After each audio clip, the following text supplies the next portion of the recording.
Stream is ready.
Welcome to Science Afternoon. We are happy to see so many of you who joined us for this interesting topic on science communication in Switzerland.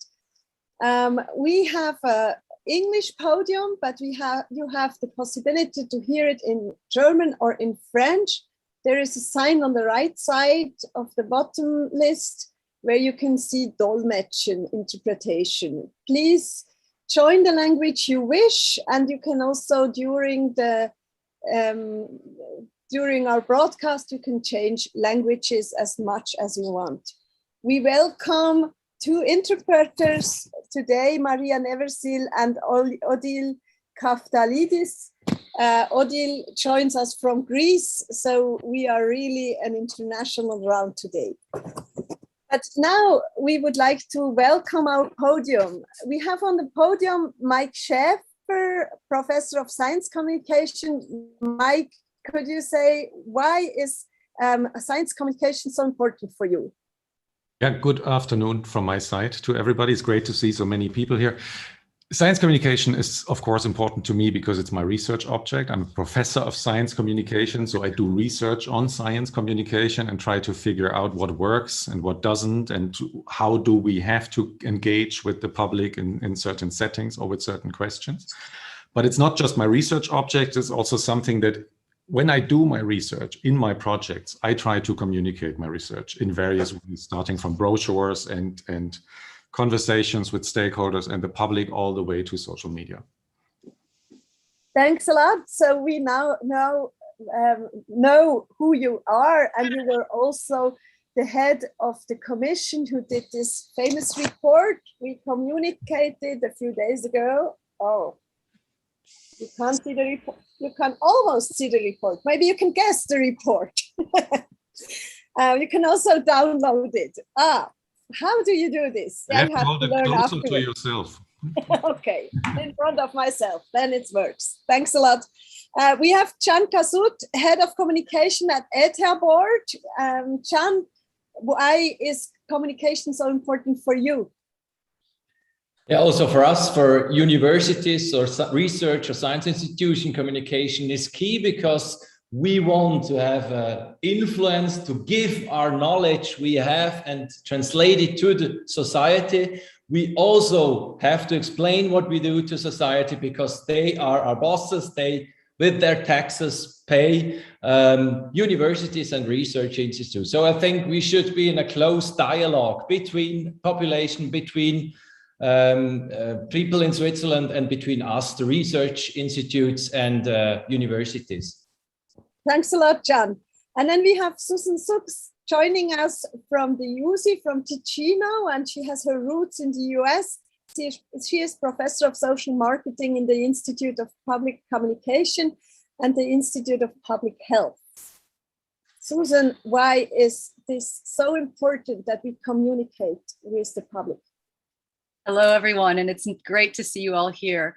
I know that communication is important. It creates problems when done poorly, and it adds a lot of benefits when we do it well. And because, as my colleague Gian has just mentioned, because Swiss citizens pay taxes and fund so much of our research, it's essential that they understand our research. But more importantly for me, that science is what drives innovation, and science keeps us grounded. And so the more that the public understands about science, and the more that scientists understand the needs and the desires of the public, the better off we are as a society. Thanks, Claudia. Thanks a lot. And then we have on the board Pascaline Minet. She is head of science team at Le Temps, and Le Temps is one of the few newspapers who has a growing or quite a big team in science, whereas other newspapers abolished science or did it together with culture, for example.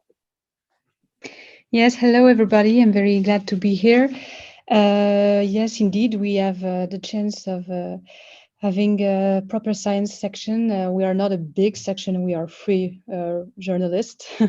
We also have some independent one contributing, but still we have this team, and we've been having it for more than 10 years, maybe 15 years. So it's really part of I don't know, I don't like this expression of part of the DNA, but part of the identity of our newspaper. And we've been very busy communicating about the COVID pandemic lately. Thanks a lot. And then we have Susanne Wille. Everybody knows Susanne Wille. We met her a lot in 10 to 10. But she is now head of the division Culture and Science. She is member of the directorate at SRF and Dreisat. And we saw also how she moderated Rundschau and journalism on politics. Why is science for SRF so important?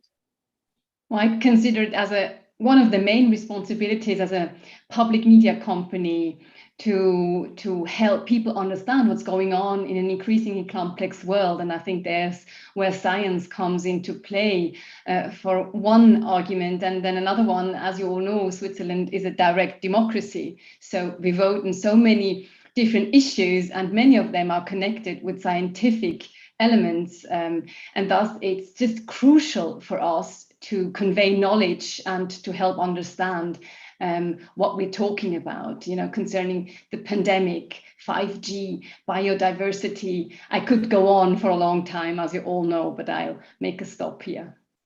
Thanks a lot. And then we have on our board Gino Caspari. Gino is postdoc fellow in archaeology. He works on an SNF project. He's a member of the Young Academy. And he is on Instagram, and I'm really jealous because he has 130 followers. That is not to top. Gino, why is it important to reach out to society for scientists? Well, as a researcher and scientist myself, fundamentally, science communication is about giving back to society. Because in part, your funding comes from it, but it's also, since early stages of my career, I noticed this inherent interest of people that they have in archaeology and archaeological research. And that's why I started communicating with, by now, over 130,000 people. And the interest is only growing, so I'm continuing the effort. Thanks a lot. So you know our panelists now, you know that they quite agree at least on one question, but let's have a look in the report we have here.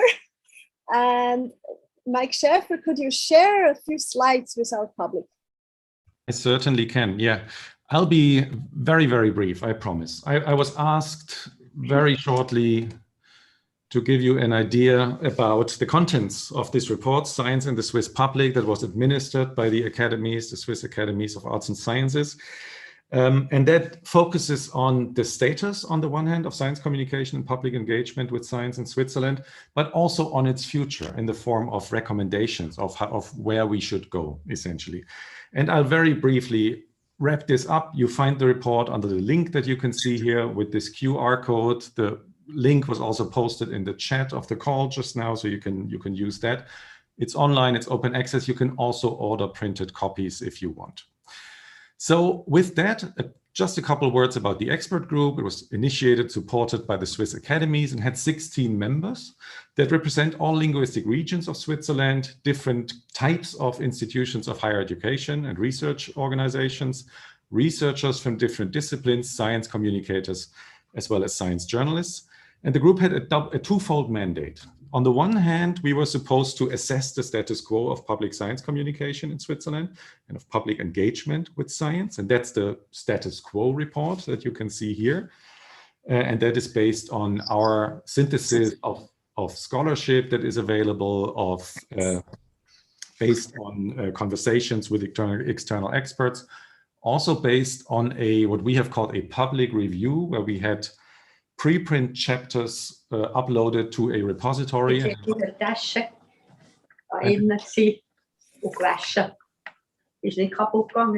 Entschuldigung, könnt ihr vielleicht mute bitte? Regie bitte, die Zuschauer noch mute. Danke. So for the report, we did this kind of public review where we invited 150 stakeholders to comment on preprint versions. And we also had it peer reviewed within Switzerland and beyond. And on the basis of the report, we then were asked to reflect upon how to improve science communication in Switzerland, so to formulate recommendations. And I'll just give you a very brief overview over some of the things that are in there. If we look at the report first, it has 5 chapters, synthesizes scholarship, as I said, and focuses on the perceptions of science in the Swiss public. So what do they think about science and different scientific disciplines? It focuses on science communication and engagement by individuals and by organizations within science and beyond science. It focuses on science journalism and other new intermediaries of science communication like digital platforms. And it focuses on online and social media communication. And some of the things that you'll find in the report are, for example, that we see that a clear majority of the Swiss perceive science positively, even though we have differences there regarding certain topics, genetic engineering, vaccination. We've all seen this during the pandemic. There are differences in how they are assessed in the public. There are also differences between segments of the population. We see that we have, in general, and compared to other countries, a very broad, very diverse landscape of science communication and engagement in Switzerland. We see that many scientists in Switzerland want to communicate with the public, but that much fewer actually do it, which is due to social and organizational factors that hinder that. We see a strong growth and professionalization of organizational science PR. We've seen a marked decline of science journalism in Switzerland. And we've seen that working conditions for science journalism have been worsening over the last years. And we've seen that digital platforms have become major sources of information about science, but that they also facilitate dis and misinformation. And there's other things in the report. And based on this report, as I said, we then try to formulate recommendations, 20 recommendations, tackling these different aspects or fields of science communication. And some of the things that we have in these recommendations are, we think that science communication and engagement should become an accepted part of science and of the education of scientists. So scientists should be trained accordingly. Science communication and engagement efforts should be valorized in the scientific system and in scientific organizations. And scientists that do communicate should be supported professionally, socially, emotionally, and if push comes to shove, legally as well. We argue that science communication should be dialogical, that researchers should actually understand the needs and the perspectives of the public. We argue that science communication should be evidence-based where possible, and that science communication should also be evaluated regularly where possible. We argue that science journalism should be strengthened both in existent private and public media houses, but also that we need a new infrastructure or have to think about a new infrastructure for funding science journalism in Switzerland. And also something we have learned during the COVID-19 pandemic, we need regular exchanges, more regular exchanges between science and politics that should be institutionalized. And there's more in there that you can find if you look at the full report, which you can see here again. You can find the report as a PDF on this website. The recommendations in both the national languages and in English are all there. So I invite you to look at them, and I look forward also to the discussion. Thanks a lot, Mike Schäfer, and thanks the whole expert team for this deliveries. It's wonderful what you did, and it's really interesting to tackle the possibilities how to implement it. And that's what we are doing now on this podium. We start with Susan Socks. Are you free to communicate as a scientist? Yes, I am free to communicate as a scientist, but I have to keep that in perspective and communicate as a scientist, not on behalf of my institution. I feel very welcome to communicate. I feel obligated to communicate. As I said in the introduction, we do science for advancing and understanding things. And so I feel like it's an obligation for me to communicate what the findings are, but also what the process of science is, so that people have a real understanding of both the benefits, but also the limitations of science. Pascaline Mine, are you able to join the scientists if you have a need? You mean to reach them, to call them and have them on the phone? Okay. Yes, most of them are very eager to communicate. And it's maybe one of the best part of being a science journalist is that the people you are in touch with are really eager to communicate and usually very accessible, which I guess isn't the case in all the sectors. So that's usually we are very very motivated people. Thanks a lot. Then in the beginning of the pandemic, we just saw male scientists on TV, and nowadays I see more and more female scientists. Susan Wille, is this a coincidence or is this the purpose? Not a coincidence. It's a declared goal of the way we cover science.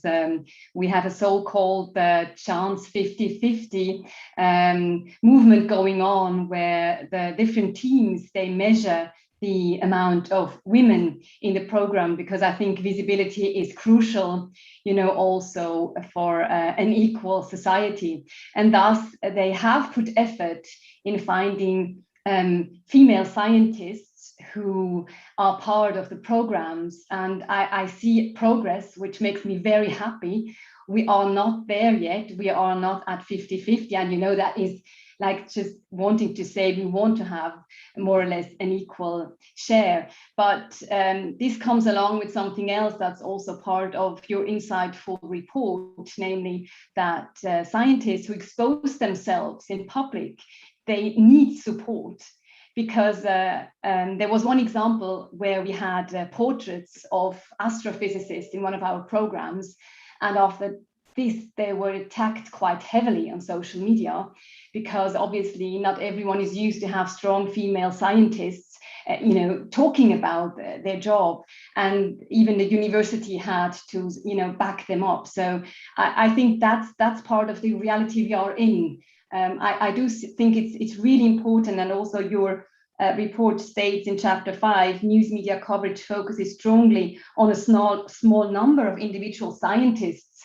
So I think we have to put work in this, both us as journalists and our scientific team puts lots of effort in this, but also universities or scientists themselves to be ready to go when there's an interview request.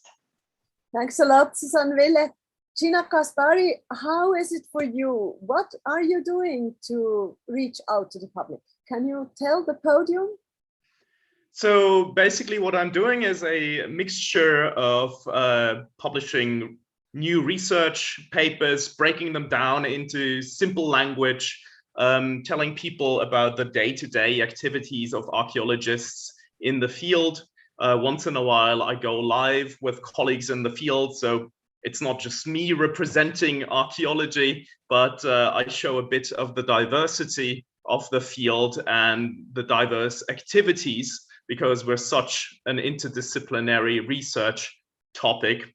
And generally it's well received, but when you touch upon topics of identity, for example, also of climate change and other things, things can become toxic very, very quickly, and it's a learning curve. You need to find coping mechanisms to work with that. Get you support by your university if you have really reactions which are tough? Not really, no. Okay, so you learned yourself. Yeah, I basically learned most of what I do right now through trial and error, which probably isn't ideal. Definitely what the report mentioned as well, putting education in place so people learn how to deal with media, understand how to give an interview and how to communicate effectively and properly without being misunderstood. That would be really, really helpful, especially for young scientists. What was your largest error? Oh, they're mostly relating to things where media puts a twist on a title or a topic, where they reinterpret something that is, well, I mean, kind of in the margin of what's still possible, but that is then really badly received by colleagues. So, for example, if they leave someone out from a report, even though you actually mentioned them in the press release, if they put unjustified emphasis on someone on the team and leave out other researchers, some colleagues react very allergic to these kinds of things. And that then doesn't fall on the feet of the media person, but it comes back to me. Okay. Pascal, in Mine, if you are talking to scientists and then you have to focus on one person, how do you deal with this situation, which can be so toxic for the scientists then? Yes, I have to say it's not our priority to I don't know how to say that in English, but to be sure that all the people out there are not do not have any vexation and are happy with the way we talk about them. You know, our priority is really to give the best news and the best information for our public. And so maybe sometimes there can be some misunderstanding with the researchers. It's not much, it didn't happen to me a lot of times about people being cited or not. Maybe sometimes with the titles, some people really want to have very, very, very long titles saying all the what they do in all their universities and so on, and we just keep one part and it's a mess. But really maybe it can be a bit frustrating for the universities and so on, but I don't think it should be our priority to give all the titles and cite all the researchers. It's not important for the readers. You have to select to get the attention of the public, that's of course. We now also would like to know what our public thinks on different points which were mentioned by Mike Schäfer. Could I ask my team to publish the questions to the public? You can answer them online. Unfortunately, everything is in English, but if you understand it, we are happy to see what our public thinks, and we will discuss it later on. Thanks a lot. Then we would like to ask Can Kasut, there is a large growth of institutional science communication, as we saw. Why did this happen? What's your analysis? Can and Susan were also on this commission with Mike Schäfer, and I'm sure you thought about it. Yes, and we know that we had a growth in our corporate and science communication departments. I think it all started maybe in the 90s, because in the 90s, because in the 80s and 90s, we had a classical communication. We did not have huge corporate communication departments at universities. It all came in the 90s, 2000 years, when we had this Bologna Declaration, because then we had more competition between universities on an international level.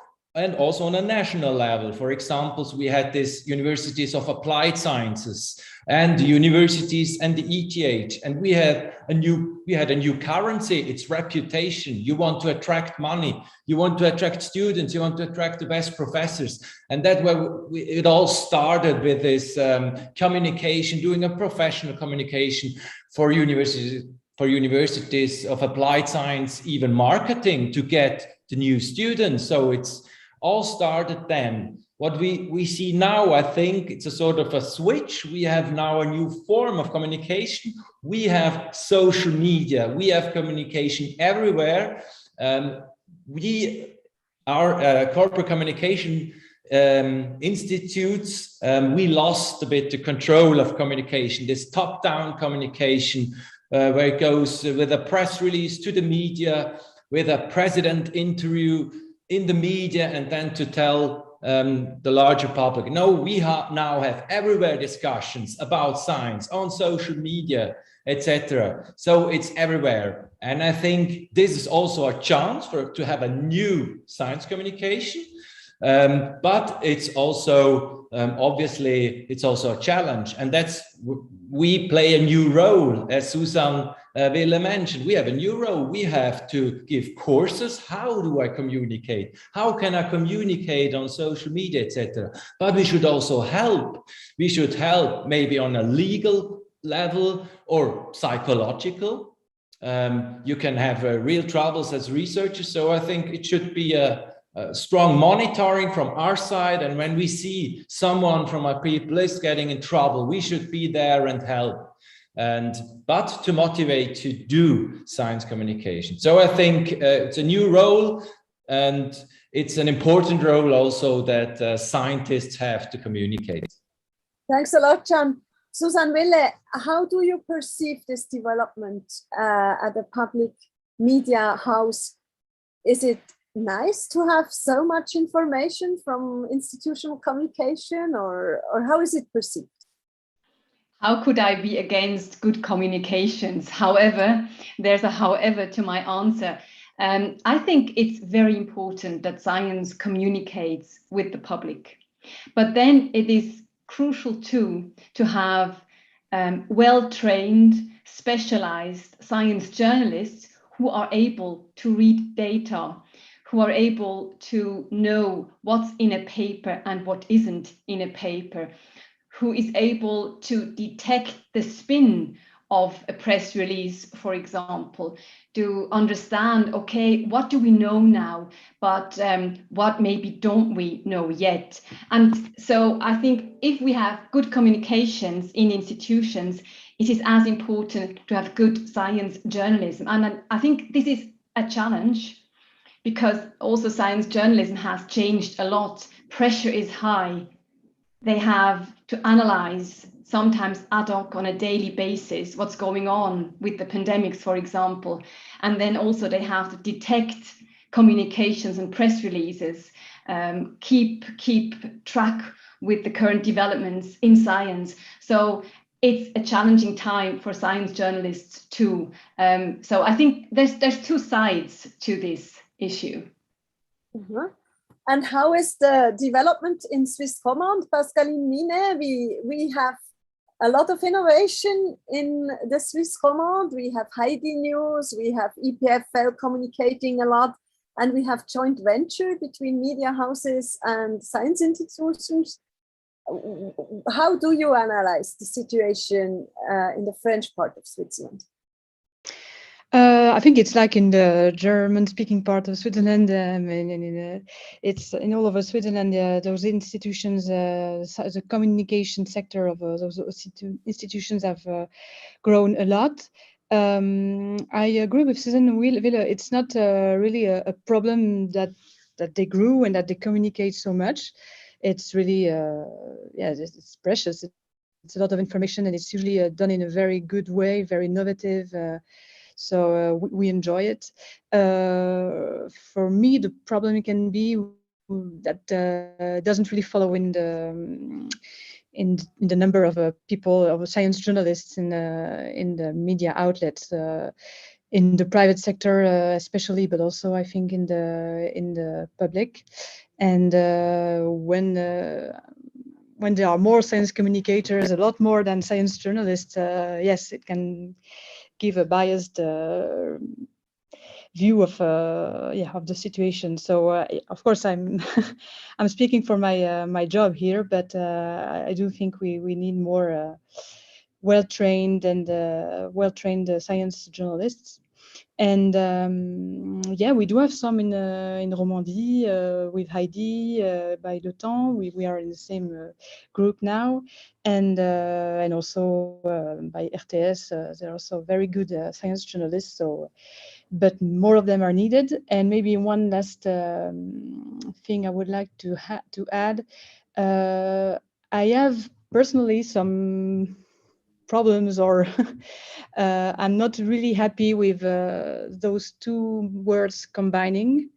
I think it should be two separate words, and I've heard some the fact that I think EPFL will do some scientific products. I don't know yet which ones for media outlet for Blick in Suisse romande. I haven't seen it already, so I won't criticize before seeing it. But I think science articles should be in the hands of science journalists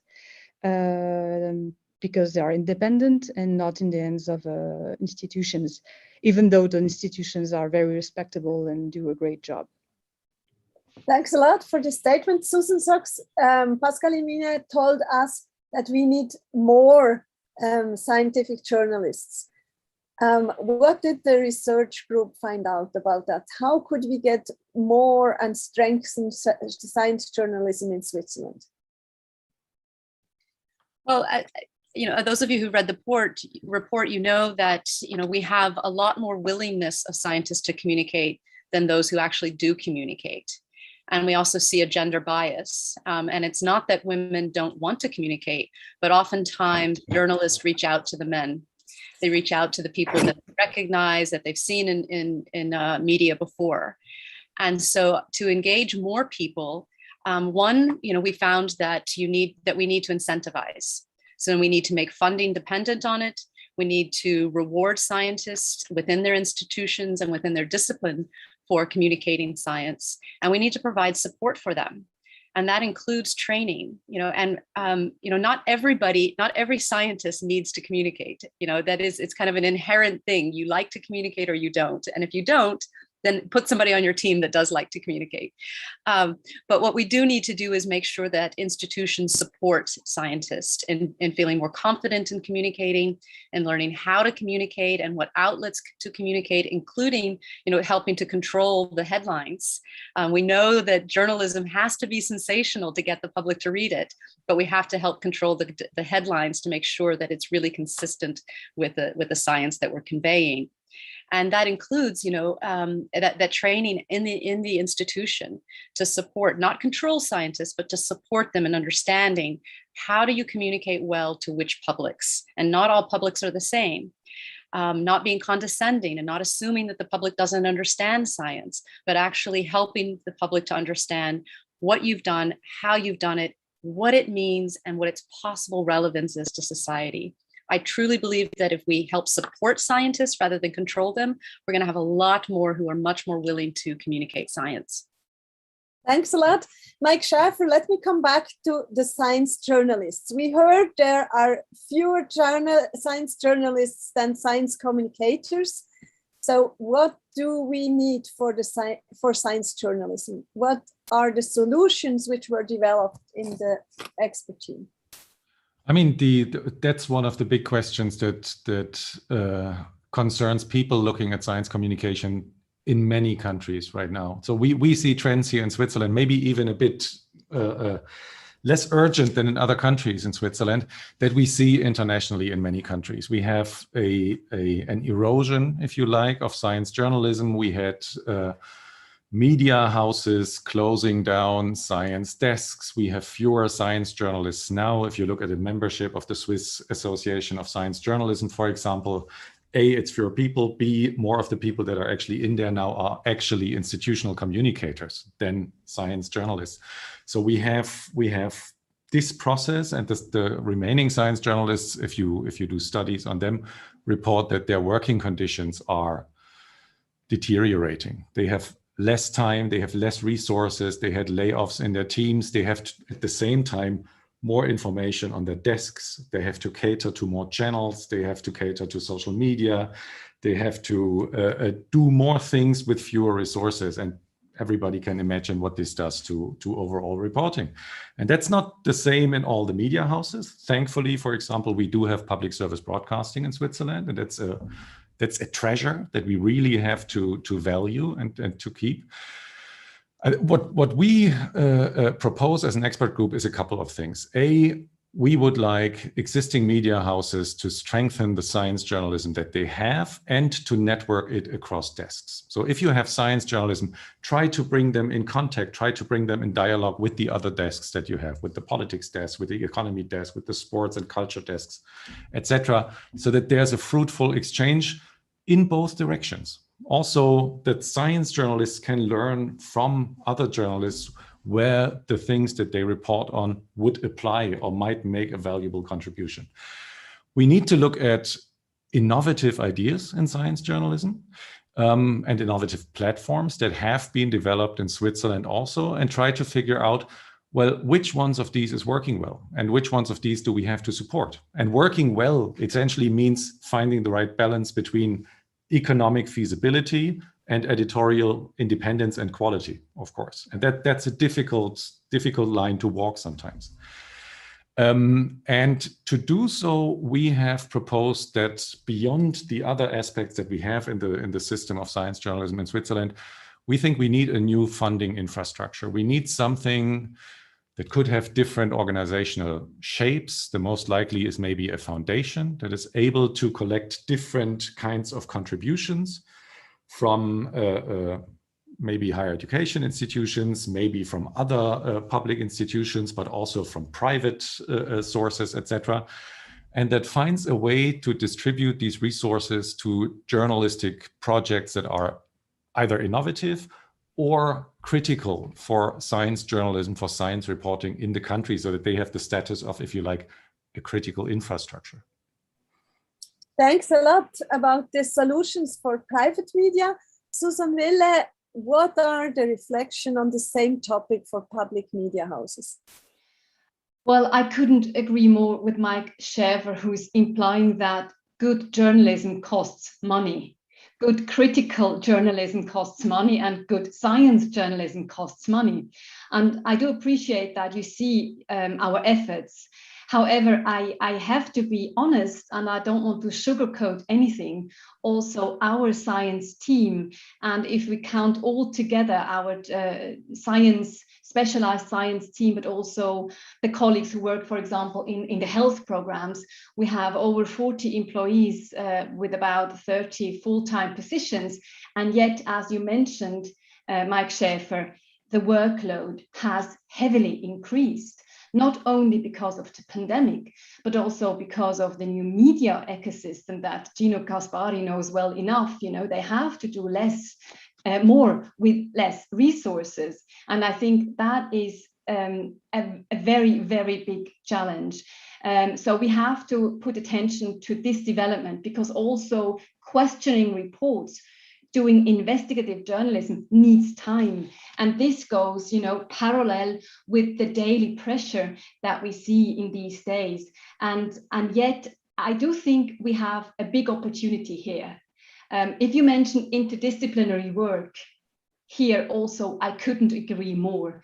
This is what we're doing. Our science team works for many different programs, not only for specialized science programs on the radio, which are important, don't take me wrong, but also for the primetime news programs, for example. So they are a part of the newsroom structure, for example, or they make content for for a program in the cultural radio. So it's really important to have it all together.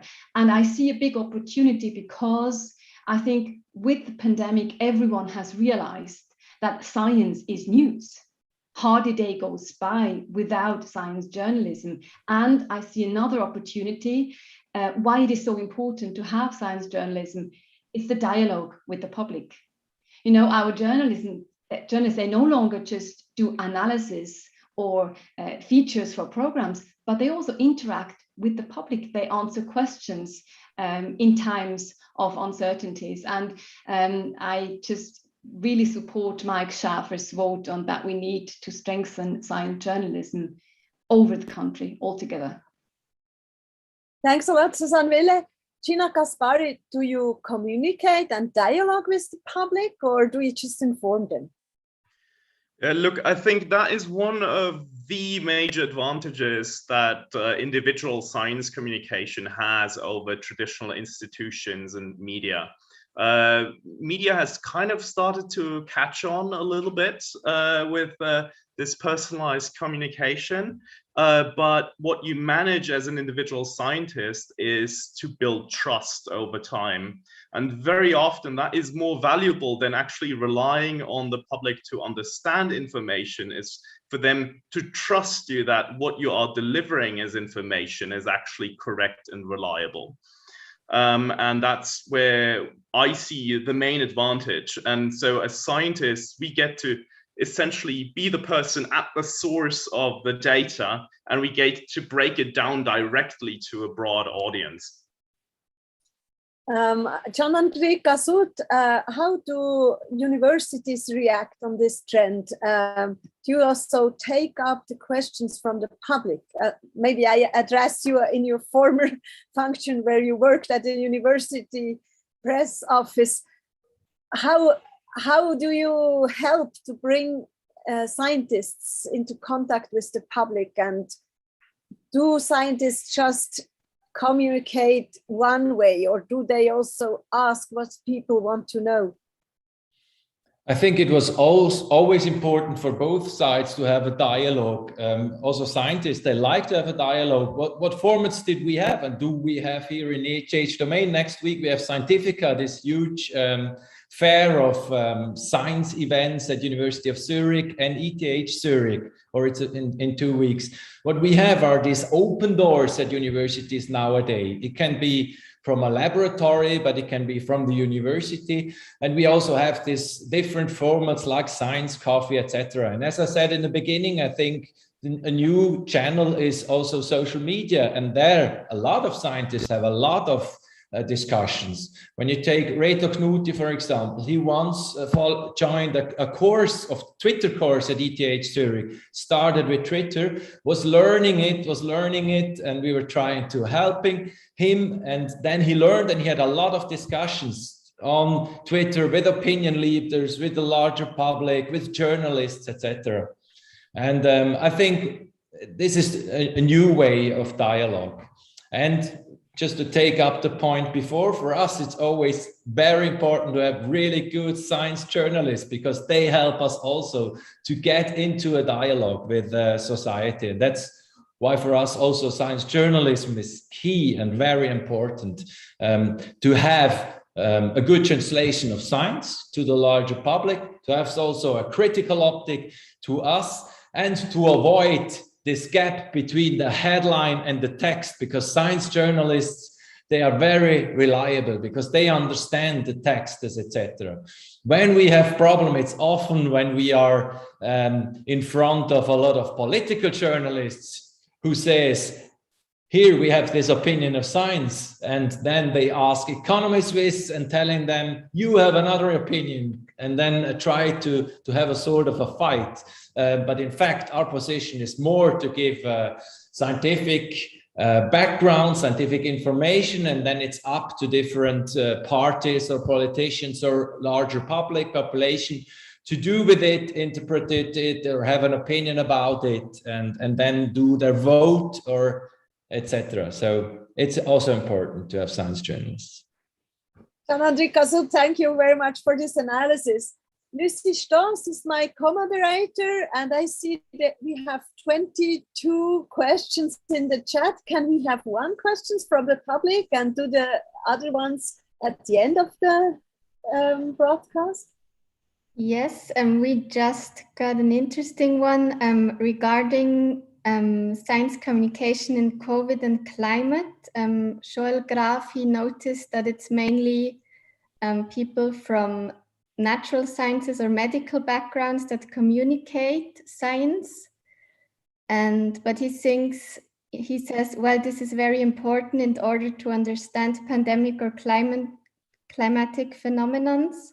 The question on how society should respond to those challenges seems to me rather an issue for the social sciences and the humanities regarding behavioral or political action. And he asks if there is a difference in communicating social sciences and humanities versus natural and medical sciences. So let's start with Susan Sooks. You know a lot about health communication. What is special about health? Yeah, I'm glad you brought that up, Claudia, because I think it's important for people to understand I am a health scientist and I focus on how communication influences our behaviors, specifically around health issues. And so that probably helps understand some of my comments in context. To answer the question, I don't know that there's a big difference in communicating science across the disciplines. It's what is most important at the time. So to inform health behaviors, we need to understand the science behind why certain behaviors are needed. So I think that what it requires, is, and a social scientists typically do embrace, very multidisciplinary and interdisciplinary approaches. So we understand really the technical science, and then we can understand how that really matters to us. And that's what I'm most concerned about, is how that matters to us and how should that influence our decisions. So, I really appreciate the question, especially in the context of COVID. We've seen a lot of challenging communication around COVID, and that speaks to so much of what I deal with on a daily basis is misunderstandings of the public who read a headline that is sensational and it attracts your attention, but it draws the emphasis on the wrong points, and it doesn't and sometimes it doesn't convey the uncertainty. So, from a behavioral perspective, I think that it really, and as a social scientist, I think that it really is important to have all of the sciences represented around an issue, because that helps the public really understand, not just be told what it is, but really understand what it is. Thanks a lot. Pascaline Mine, you are on the choosing end of the question. So why is your public attracted so much more by natural sciences? Sorry, can you repeat the question? Why seems the public to be attracted so much more by natural scientists? Is there a special fascination for different fields versus humanities, I'm not sure. It's correct that as science journalists, we cover a lot more basic science or medical science, and not much social sciences. And in my own where I work, social sciences are more covered by other journalists that are in a society section. So it's not the same people who cover those research, but we do cover a lot of social research, social science around COVID and around many other society issues, gender.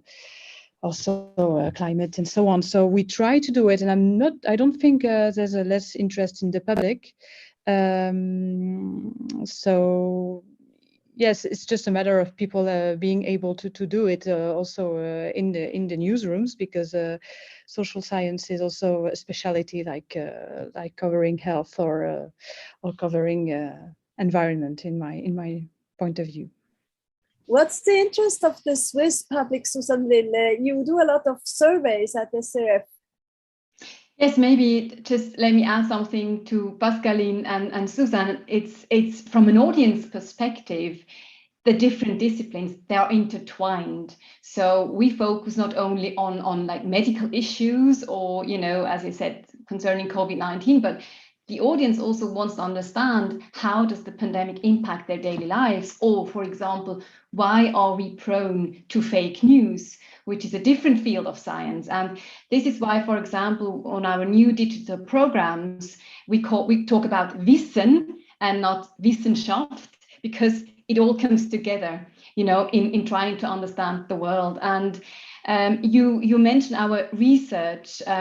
We looked into many different questions, and one of them was, what topics is the audience interested in? What do they want to know? And science and knowledge about the world was among the top elements.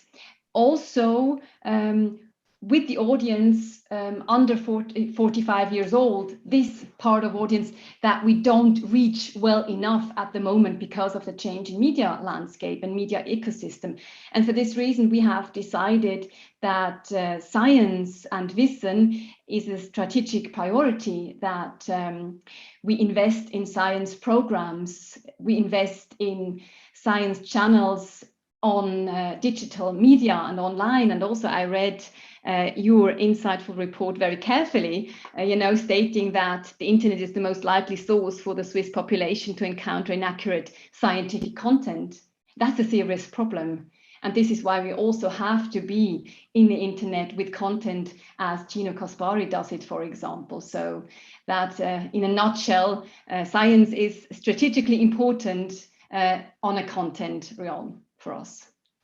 Gino Caspari, Susan Wille thinks you are doing a good thing. Do you also differentiate between archaeological news related to natural sciences and technology, or rather to a historical phenomenon? I mean, frankly, from a scientific point of view, this dichotomy between humanities and natural sciences is fading, and most people are conducting interdisciplinary research. So these categories have become less and less important. And you know, take for example, archaeology, traditionally considered to be in the humanities or sometimes in the social sciences. We now do glacial archaeology that is clearly intertwined with climate change and natural sciences. We look at ancient bacterial DNA that gives us insights into previous pandemics and other things. So it is really, really broad and interdisciplinary. With regards to reaching a younger audience and having mis and disinformation on social media, I think that's something where we kind of have to blame ourselves a little bit, because for a long time we actually left a void in these social platforms, and that made it possible for some pages that tout pseudoscience to grow extremely big, and for things like ancient aliens and lost ancient technologies to become sort of major devices for explaining megalithic structures and things like that. And it's an issue in, frankly, pretty much every topic. But having scientists on these platforms that actually counter these myths and provide nodes within the network that actually have reliable information is something very useful, I think. And you know, about 70% of my audience is 30 years or younger. So I'm really reaching people who are young, who are going to shape the future of our society, I think. Thanks a lot for these examples and for your engagement. Now, at the technique of our panel, could we see the results of the survey? Should universities invest less in corporate communication? 84% thinks no. That's an interesting public we have. Should a foundation be founded to support science journalism? 88% thinks yes. So that's a nice surprise. Do scientists need coaching for science communication? 95% thinks yes. Should science communication and public outreach become more important for the academic careers? 84% think yes. And are hierarchical structures a challenge for academic development and science communication? And we have a yes. So this brings us to the academic career. Is science communication and outreach to the public not considered to be important for an academic career? What do you think, Mike Schäfer? I mean, certainly not enough, I would say right now. And this has aspects on the kind of on the individual, the organizational and systemic level of science. If you look at the individual level, I mean, often when you talk to especially junior scientists, they tell you that, well, I'd be interested to do more communicating, but my supervisor doesn't want me to, or my peers don't reward it, or they criticize me for it because they say, well, look, you could have invested this time in doing proper research or something like that. And if you look at these attitudes over time, there seems to be a slow cultural shift, also very different in different disciplines over time. But there are still these hindering elements on the individual level, and we need a cultural shift there. On the organizational level, we need more incentives for scientists and also for junior scientists to actually do it. So we have to reward them for it. We have to enable them on the one hand. We have to train them. We have to show them how it can be done. And then we have to reward them if they actually do it, starting with kind of quote unquote softer rewards like awards and peer appreciation. But we also have to think about stronger rewards, like, well, it can count towards your career, or it might count towards you getting this scholarship or this project accepted. Maybe there will be stronger aspects of that, and we don't have many of that. And if things go wrong, the support question we talked about already is an important one. So we need a shift here, because we see that many scientists want to engage, want to get into a dialogue with the public. Some don't know how to do it. Some don't feel they have the time. Some feel they get negative consequences if they do it from their peers, or negative feedback, backlash from the public if they do it in fields like the ones that have been mentioned, climate change, vaccination, etc. Thank you, Mike Schäfer. We have first the positive science. Almost 12 months ago, the National Science Foundation abolished the judgment of requests based upon impact factors. So they apply the DORA principles, the San Francisco Declaration principles, and they have a look at the person, at their CV, at their engagement. Susan Sachs, do you feel this development also at universities? I do feel this development, but not enough.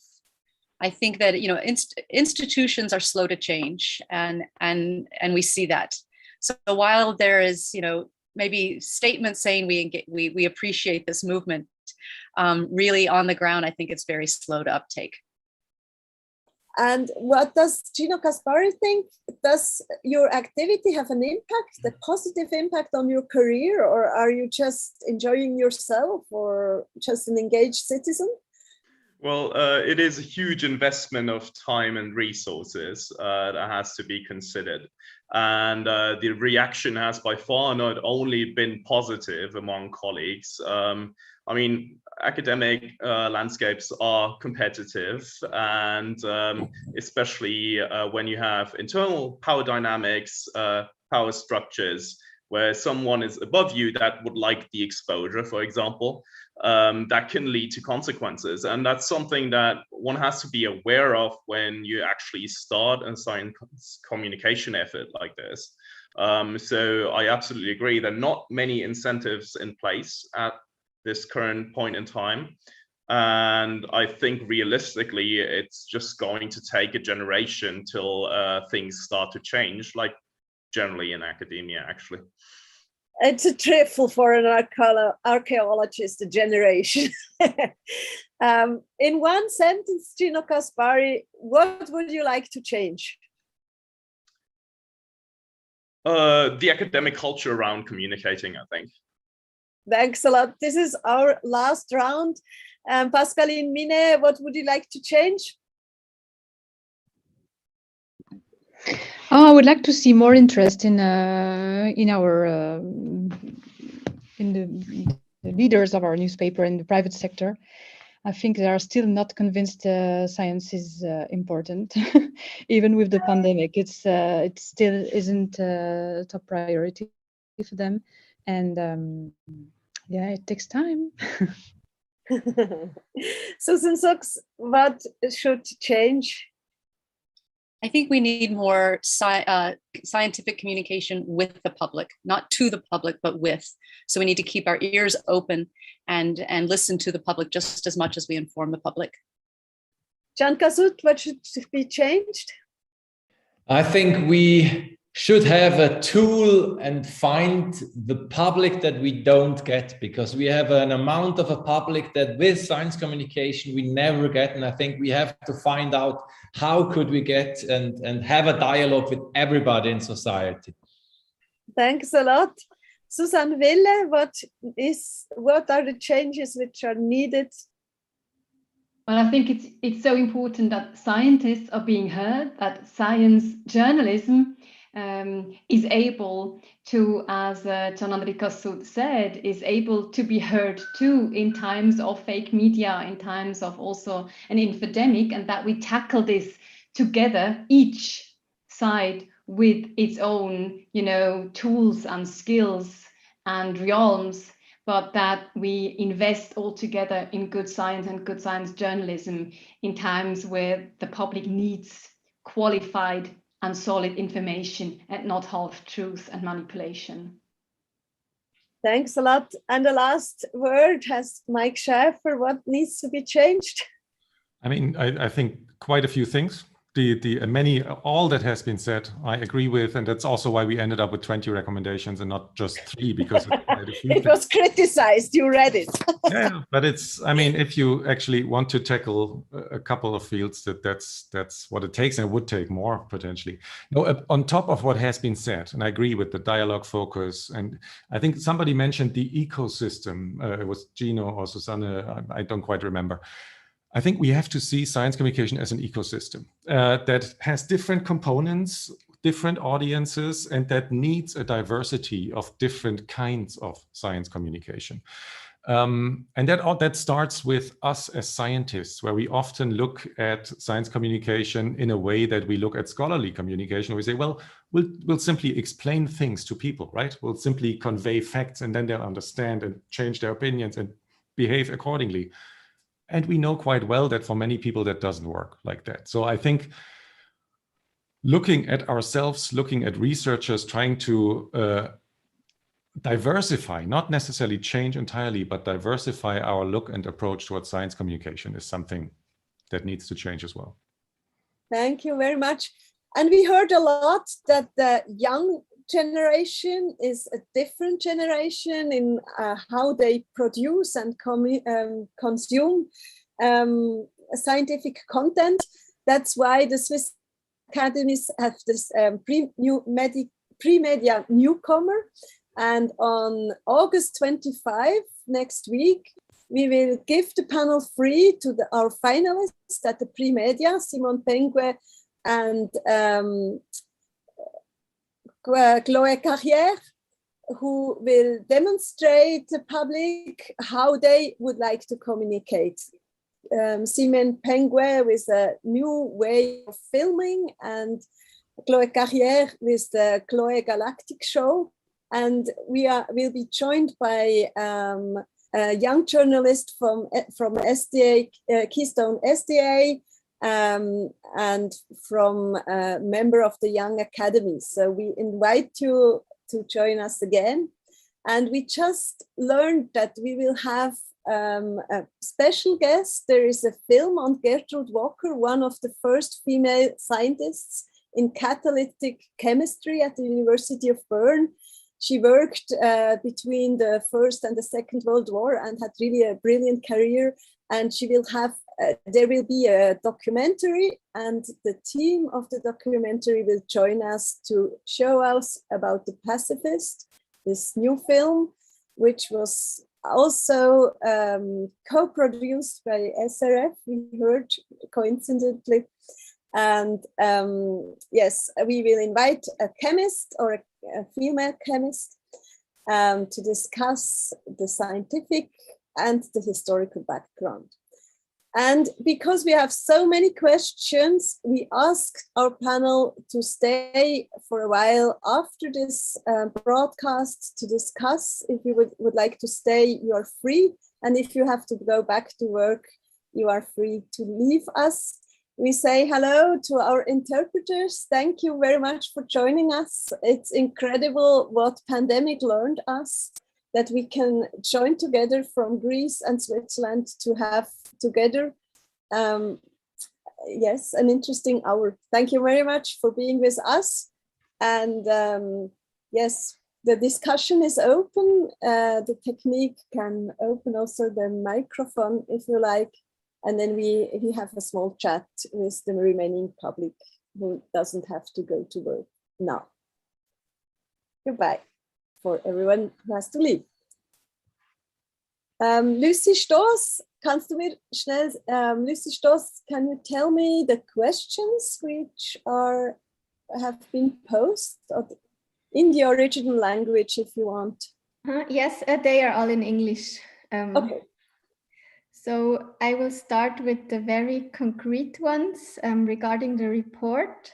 Norine Voisin asked, except in chapter 2 of the study, science communication seems to be restricted to science journalism. Wouldn't it be important to promote and support also other aspects of science comm, such as workshops for adults and kids, citizen science, museum exhibitions, etc.? What is the part of other types of science comm techniques in Switzerland?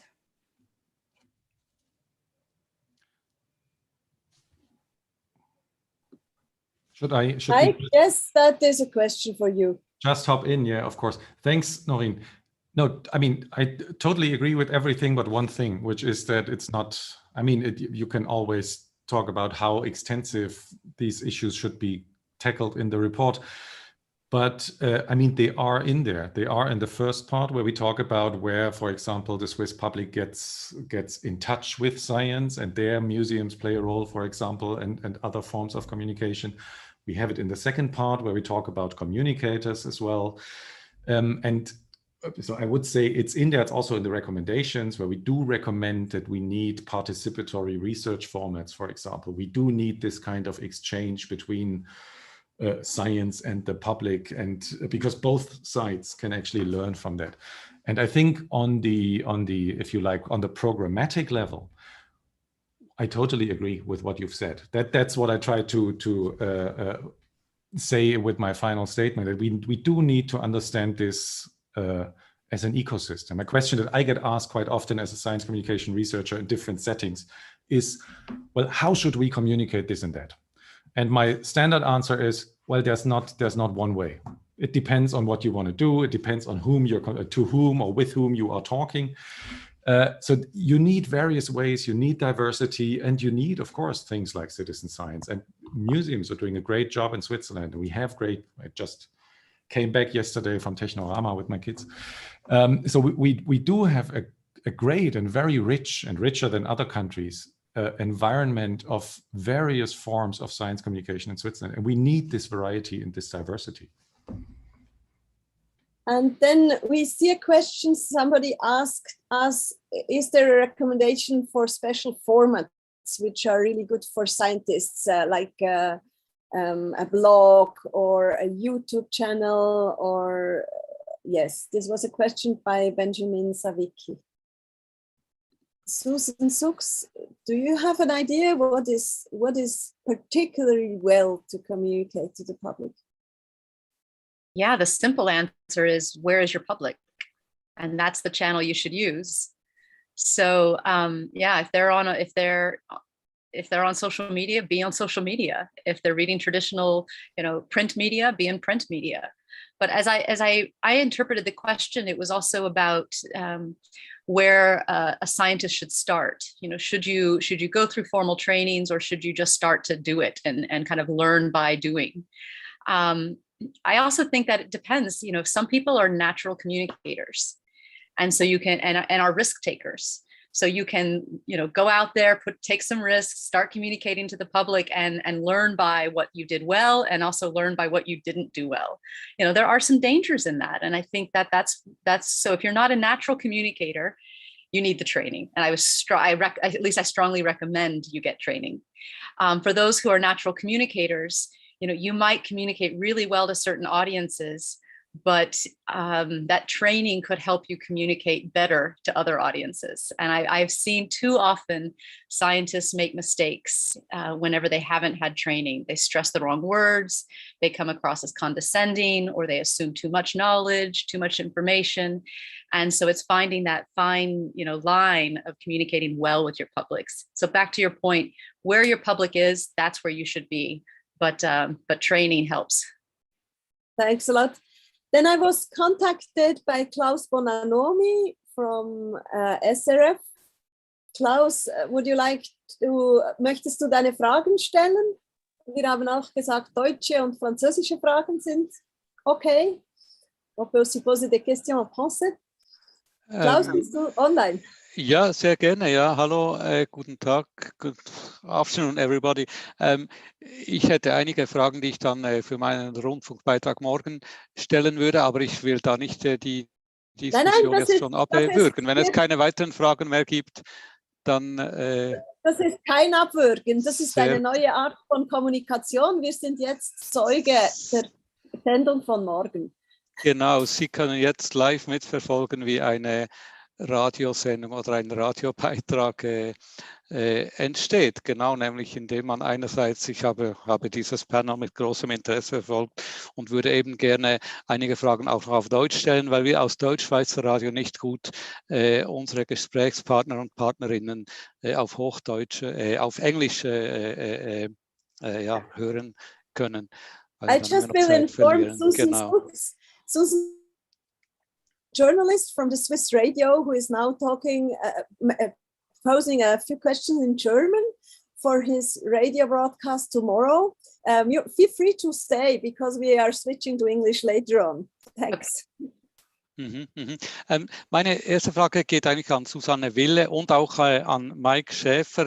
Ich wäre froh, wenn Sie beide das aus Ihrer Sicht beantworten können, nämlich ganz allgemein gesagt, wie kommt aktuelles wissenschaftliches Wissen, sei es zu Corona, sei es zu anderen neuen wissenschaftlichen Erkenntnissen, wie kommt das am besten zum Publikum, zu einem Publikum, das, wie wir ja jetzt gesehen haben, doch zu einem gewissen Teil auch wissenschaftsskeptisch ist? Herr Schäfer, wollen Sie zuerst?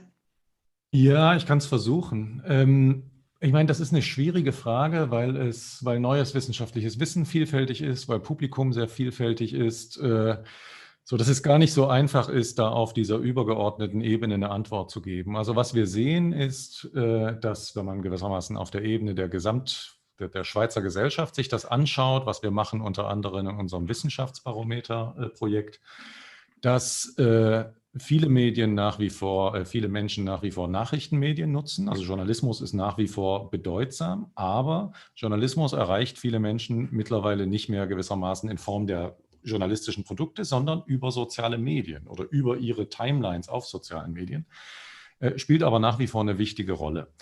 Wenn man etwas genauer hinschaut, sieht man aber, dass es da durchaus deutliche Unterschiede zwischen unterschiedlichen Gruppen der Bevölkerung gibt. Also man hat beispielsweise eine Gruppe in der Schweizer Bevölkerung, die sehr affin sind, wenn es um Wissenschaft geht, die sich für diese Themen interessieren, die auch der Wissenschaft stark vertrauen. Das ist eine Gruppe, die informiert sich aktiv selbst aus unterschiedlichen Kanälen über wissenschaftliche Themen im Netz, aus journalistischen Medien, die gehen in Museen, die gehen zu Vortragsveranstaltungen, die reden auch mit ihrem sozialen Umfeld über wissenschaftliche Themen. Und das ist aber eine Gruppe, die eine klare Minderheit ist in der Schweiz, auch in anderen Ländern. Da reden wir über 25% der Bevölkerung. Der Großteil der Bevölkerung interessiert sich für wissenschaftliche Themen, sagen wir mal, eher aus der Ferne, hat das Gefühl, das ist sicherlich etwas, was wichtig ist, was auch, die Wissenschaft macht sicherlich auch einen guten Job, das sollte auch staatlich gefördert werden, aber das ist nicht unbedingt was jetzt in jeder Facette viel mit mir und meinem persönlichen Leben zu tun hat. Und das sind Menschen, wenn man dann schaut, wo die sich informieren, und das ist ein großer Teil der Schweizer Bevölkerung, das ist fast die Hälfte, die stoßen auf wissenschaftliche Themen gewissermaßen in ihrem Alltagsleben, wenn die ihnen dort präsentiert werden. Und das heißt, wenn sie Kinder haben, vielleicht über Museen. Wenn sie regelmäßig die Fernsehnachrichten schauen, dann vielleicht dort gelegentlich und so weiter. Aber für die sind das eher zufällige Begegnungen mit Wissenschaft. Ich stoppe mal an der Stelle. Ja, vielleicht kann Susanne Wille da ergänzen, ja. Ja, die Frage war ja, wie kann einem wissenschaftsskeptischen Publikum der Stand des Wissens zu Corona vermittelt werden. Ich stelle fest, dass sich auch mit der Pandemie der journalistische Auftrag neu akzentuiert hat. Wir haben das auch festgestellt, gerade in der Anfangszeit, es reicht einfach nicht mehr, seriös und verlässlich zu informieren, zu analysieren, was ist, auch in wissenschaftlichen Fragen, sondern es ist zunehmend auch die Aufgabe der Medien, auch die Aufgabe unserer Wissenschaftsjournalistinnen und Journalisten, zu sagen, was eben nicht stimmt, warum eine Information falsch ist, aus dem Kontext gerissen ist, oder auch zu sagen, was man noch nicht weiß, was man eben noch nicht mit Verlässlichkeit sagen kann. Das heißt, hier auch ins Vertrauen investieren, dass auch die Wissenschaft zum Beispiel nicht alles weiß, gehört dazu. Weiter finde ich ganz wichtig, dass wir zunehmend auch auf Dialog setzen. Wir haben beispielsweise in den Pandemiezeiten auch jetzt immer wieder Chats mit dem Publikum, wo Fragen gestellt werden können. Also nicht die Idee, dass wir alles vermitteln, erklären und einordnen, sondern dass wir auch da sind, um Fragen zu beantworten, die vom Publikum kommen. Und dann ein nächster Punkt, ich glaube auch, es ist wichtig, in die Auffindbarkeit von journalistischen Wissensinhalten zu investieren. Wir haben zwar starke Reichweiten, hohe Sendungen, aber es geht auch darum, im Internet, und das ist auch eben Teil des Berichtes, es geht auch darum, dass wichtige Wissenschaftsinformationen, wichtige wissenschaftsjournalistische Inhalte jederzeit auffindbar sind. Deshalb haben wir beispielsweise auch in gebündelte Angebote investiert, wo man jederzeit das Wichtigste zu Corona auch nachlesen kann, nachhören kann, nachschauen kann. Und da wäre es vielleicht interessant, kurz auch noch zu hören, welche Rolle diese neuen digitalen Formate spielen, die SRF-Kultur ja jetzt gerade diese Woche eingeführt hat. Immer mehr Menschen informieren sich online. Nicht nur das jüngere Publikum, sondern insgesamt ist das ein gesellschaftlicher Trend. Deshalb ist es auch wichtig, dass wir mit unseren qualitativ hochwertigen journalistischen Inhalten dort präsent sind, wo sich die Menschen zunehmend informieren, abgesehen vom Radio und abgesehen vom Fernsehen. Deshalb haben wir einerseits in Plattformen investiert, in eigene Plattformen, srf.ch/wissen, wo man dann eben gebündelt bestehende starke Inhalte findet, aber auch neue Inhalte, wo man je nach Interessensgebiet das Wichtigste nachschauen kann, sich mit Wissenschaft und Wissensinhalten informieren kann. Beispielsweise gibt es da auch Neuigkeiten aus der Welt der Wissenschaften. Wir haben auch einen Hub auf YouTube lanciert, denn immer mehr Menschen, gerade auch junge Menschen, informieren sich via YouTube. Also sollten wir auch da präsent sein, und dort gibt es beispielsweise auch ein neues Klima- und Umweltformat, wo man die Wissensvermittlung für ein jüngeres Publikum auch stärkt und da wiederum ganz wichtig in den Dialog treten kann mit der Öffentlichkeit. Vielen Dank. Vielleicht noch eine Nachfrage an Mike Schäfer. Also Sie haben auch die digitalen Medien erwähnt. Ja, wenn man sich dann umschaut, also viele, sagen wir doch eher wissenschaftsskeptische Menschen orientieren sich ja auf gewissen, auch online, auf gewissen digitalen Kanälen, wo die dann eben nicht journalistisch gemacht sind, sondern die aus zum Teil dubiosen Quellen stammen. wie können Sie mit diesem Risiko umgehen? Also, oder anders gesagt, wie weiß das Publikum jetzt, das ist jetzt wirklich eine verlässliche Information, wissenschaftlich abgesichert, und das ist doch eher eine Außenseitermeinung? Das ist für viele Menschen schwer einzuschätzen. Das ist ja Teil des Problems, dass an bestimmten Stellen Informationen, die sehr belastbar und wissenschaftlich abgesichert sind, neben Informationen stehen, die das nicht sind. Und dass Menschen zum Teil nicht in der Lage sind, die Qualität der Information selber einzuschätzen, zum Teil auch nicht in der Lage sind, die Qualität, Verlässlichkeit, Glaubwürdigkeit der Quelle, die hinter der Information steht, einzuschätzen. Also das ist in der Tat eine Problematik, der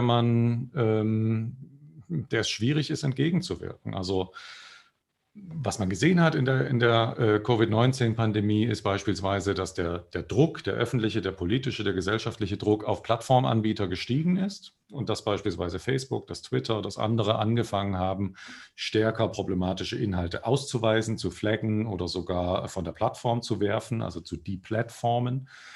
Was umgekehrt dann dazu führt, dass eine ganze Reihe der problematischen Anbieter auf Kanäle gewechselt sind, die nicht so ohne weiteres zugänglich sind. Messenger wäre da das Stichwort, WhatsApp, Telegram und so weiter, oder auf Plattformen gegangen sind, die genau damit werben, dass sie diese Content Moderation, also diese Moderation von Inhalten, nicht zulassen. Also Gap, Parler und andere. Also es gibt da sofort dann auch wieder Gegentrends, aber Druck auszuüben auf die Plattform, dass sie da was tun, gleichzeitig auch dafür zu sorgen, das ist auch heute in der Diskussion angesprochen worden, dass verlässliche Inhalte verfügbar sind auf diesen Plattformen, dass man mit diesen Inhalten dort auch sichtbar ist, wo es möglicherweise kontroverse Diskussionen gibt. Das ist genauso wichtig, aber es ist ein schwieriger Kampf. Also auch, dass Sie auch auf Telegram gehen zum Beispiel? Zum Beispiel. Okay. Ich habe eine Frage, interessiert mich auch noch an Gino Caspari, und zwar, er hat ja einen großen Instagram-Account aufgebaut mit einem doch eher, wenn Sie die, excusez l'expression, eher ein Randgebiet, Archäologie. Welche Erfahrungen haben Sie damit gemacht? Also Wissenschaft, ein schwieriges Thema, Archäologie, und das Publikum zu bringen, und wie sind die Erfahrungen damit? Also ich habe das Ganze eigentlich als Experiment angefangen, weil mir ein paar Kollegen gesagt haben, hast doch ein interessantes Leben, könnten sich sicher ein paar Leute dafür interessieren. Und das ist dann plötzlich halt so ein bisschen aus dem Ruder gelaufen und gewachsen. Und mittlerweile bin ich wirklich in einem Bereich tätig, wo wir eben genau so ein Netzwerkknotenpunkt bereitstellen, den Leute anlaufen können für verlässliche archäologische Informationen. Und das ist etwas, das funktioniert aber nur langfristig. Also Leute folgen einem Account und lernen Stück für Stück, wie diese Sachen funktionieren. Und ich stimme da völlig überein mit Mike Schäfer, dass Leute haben Probleme, Schwierigkeiten, Verlässlichkeit und Qualität von Informationen einzuschätzen. Und das ist genau etwas, was ich auch zum Teil anregen möchte, dass Leute wirklich erstmal Fragen stellen, selber nachlesen, aus verschiedenen Quellen Informationen konsumieren, damit sie lernen, Informationen richtig einzuschätzen. Ja, und ich bin schon Gino Casparis oder Angebot, Klaus, wenn ich das ergänzen kann. Das ist ja wirklich exemplarisch. Das zeigt, Menschen, auch junge Menschen, interessieren sich für Wissen, für Wissensinhalte, für die Wissenschaft.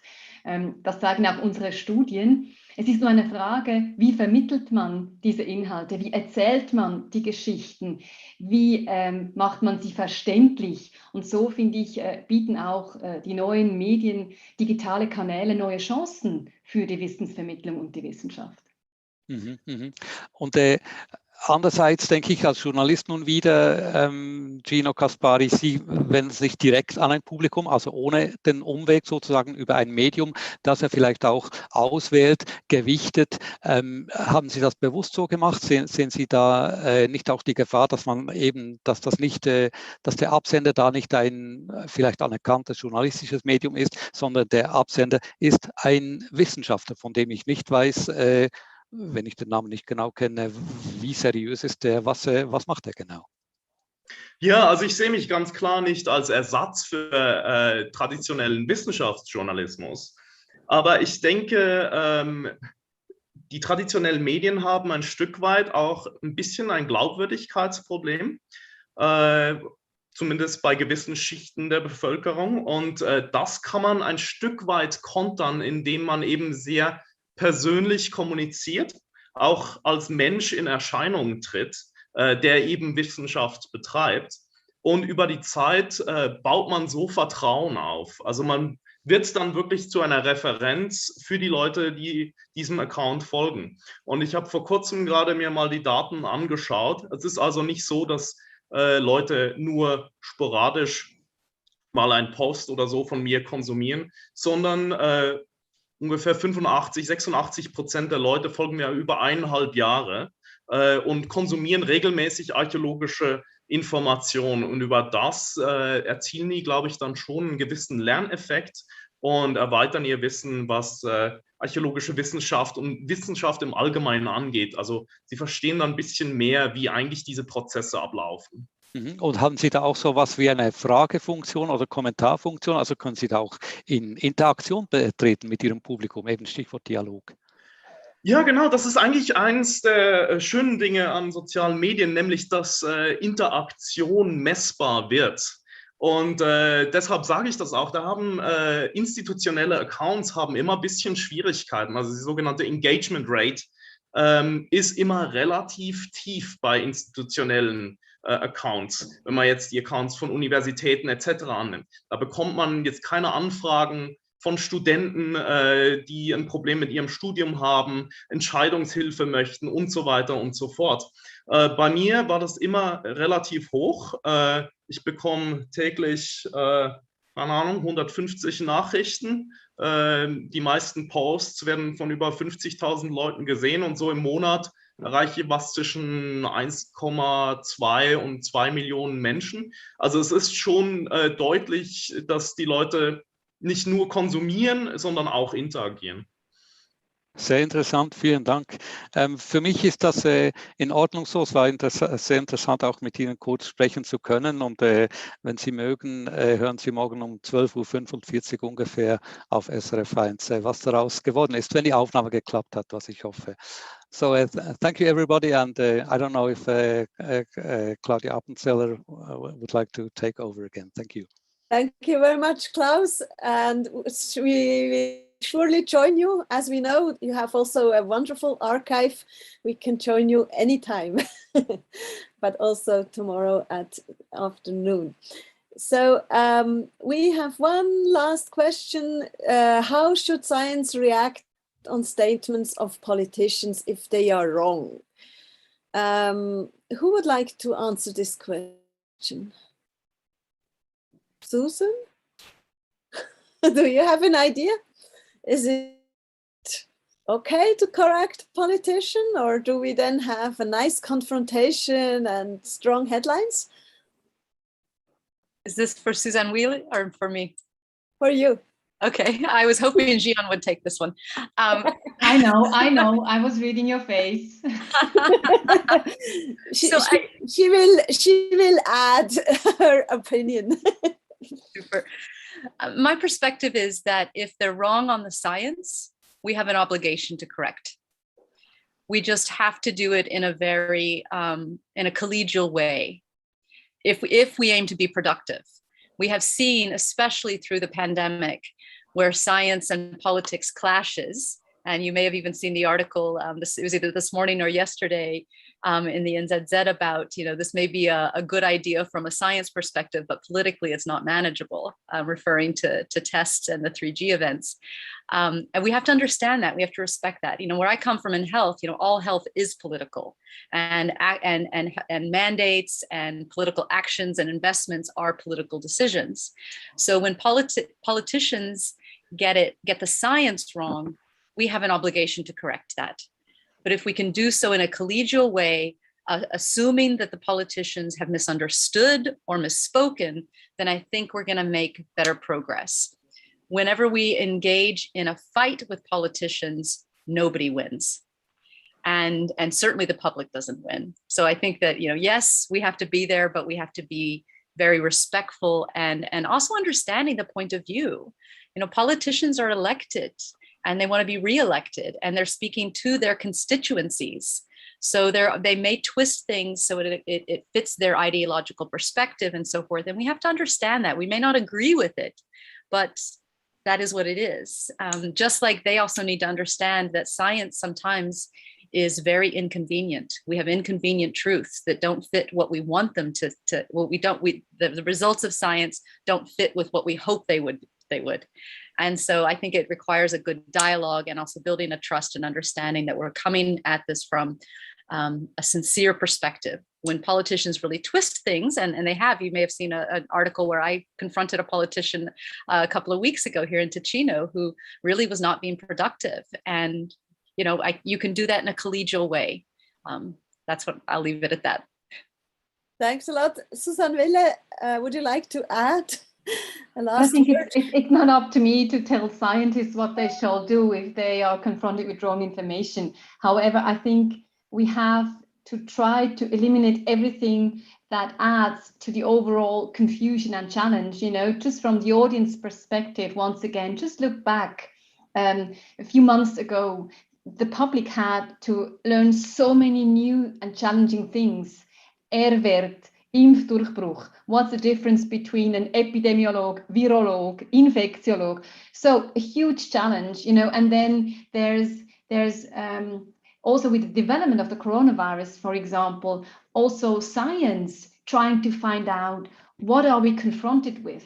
So there was this sense of confusion, and I think we have to try to, as Susan said, correct what is really wrong. That's a question of integrity, but it has to be in a dialogue and not in a confrontational way. And if I repeat what I told Klaus beforehand, it's also the obligation of journalists, if they see that there's something wrong, to correct it. I just remind you of some videos that went viral and had millions of views, just also pushed by algorithms, people dropping dead from the coronavirus, manipulated videos, and so on. So when we see something that is obviously wrong, it's a question of also ethos and integrity to correct it.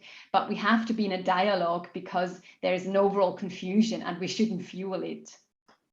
Thank you very much. I think that's a wonderful last word. And if you agree, we say goodbye here and hope to meet again. And thanks a lot to the expert team, which are represented today by Can Kasut, Susan Sux, and Mike Schäfer. Thank you very much to the panelists and to our auditors, which are quite in big numbers, still 30 people around. Thank you for sharing your lunch with us. Goodbye. Thank you. Thank you, everybody. Thank you very much. Goodbye.